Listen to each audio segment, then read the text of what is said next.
इस क्वेश्चन को CGL tier 1 2007 में पूछा गया है और अगर आप इस क्वेश्चन को देखो और करने का कोशिश करो तो आप डिफ़ॉल्ट जो होता है, डिफ़ॉल्ट करने का जो सही तरीका होता है उससे आप कर सकते हो उस क्वेश्चन को।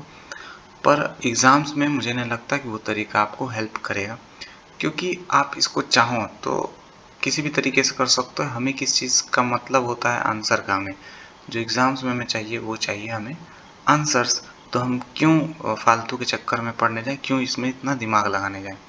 ठीक है, तो यहाँ पे अगर हम देखें तो 3 adjacent faces of cuboid are X Y Z.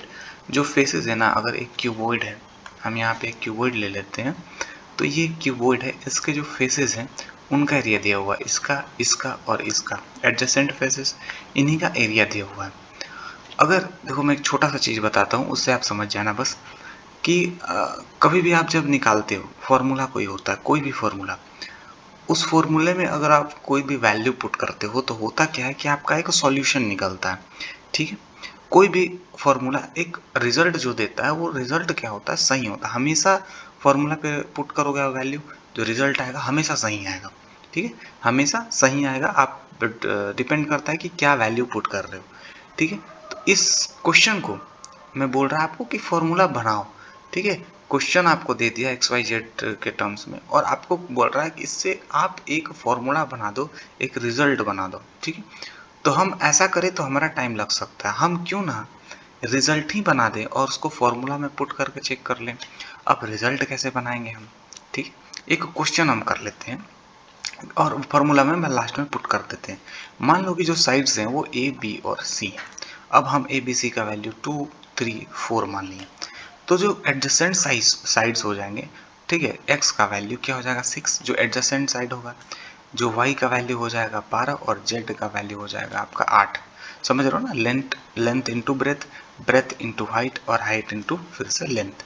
तो हमारा एडजेसेंट फेसेस निकल जाएंगे। समझ रहे हो, यहाँ पे इसमें इस अगर क्यूब में बात करें तो ये 2 है, ये 3 है और 4 है, तो यहाँ पे हमारा एरिया निकल गया, तीनों फेसेस का निकल गया। अब यहाँ पे if the volume of the cube is V. अच्छा, वॉल्यूम ऑफ द क्यूब क्या होता है, आप लोग बताइए। वॉल्यूम ऑफ द क्यूब क्या होता है? क्यूब क्या होता है? साइड्स का। साइड्स का अगर आप साइड को, ठीक है, साइड का अगर आप प्रोडक्ट निकालते हो, ठीक है, 3 इंटू 2 इंटू 4 कर देते हो तो वॉल्यूम निकल जाता है। तो यहाँ वॉल्यूम क्या हो जाएगा 24। वॉल्यूम हमारा 24 निकल गया। अब इसको इक्वेशन में आप पुट कर सकते हो, हमारा साइड भी हो गया और वॉल्यूम भी निकल गया। अगर हम देखें तो 24 का यहाँ क्यूब करने बोल रहा है, तो आई थिंक ये दोनों एक नज़र में आप देखो तो गलत है। चाहो तो लास्ट में इसको प्रूव कर सकते हो, पर ये गलत है। अगर हम इसको और इसको देखें, इन दोनों क्वेश्चन को, इस दोनों इक्वेशंस को, तो यहाँ पे बोल रहा है कि X cube Y cube and Z cube. अगर यहाँ 24 का अगर आप स्क्वायर करो तो 576 होता है, लेकिन अगर हम इन तीनों का स्क्वायर कर दे तो 576 से कहीं ज़्यादा हो जाएगा। डायरेक्ट आप ऑप्शन ए मार सकते हो यहाँ पे करेक्ट। ठीक है, देख के इतना एज्यूम करके आपको एज्यूम करने में 5 से 10 सेकंड लगेगा, पर आप डेफिनेटली क्वेश्चन को ए टिक मार सकते हो। अब प्रूफ कैसे करेंगे? वी स्क्वायर मैंने कर दिया यहाँ पे, ठीक है, V square equal to X Y Z. यहाँ पे बच्चा 72 होता है, 72 इंटू 8 क्या हो जाएगा 576। यानी कि इक्वेशन जो फर्स्ट है, जो फर्स्ट सॉल्यूशन है, हमारा सेटिस्फाई कर रहा और यही आंसर हो जाएगा। ठीक है, तो इस तरह के क्वेश्चंस मतलब दिमाग लगाए तो हमें क्या मतलब है, आंसर से मतलब है। तो आंसर कैसे भी लाएं, हमारा क्वेश्चन बस सही होना चाहिए। तो उम्मीद है आपको समझ में आया होगा, और समझ में आया तो लाइक कर दो यार, चैनल को सब्सक्राइब भी कर दो, और चलो और भी क्वेश्चंस को हम देखते हैं।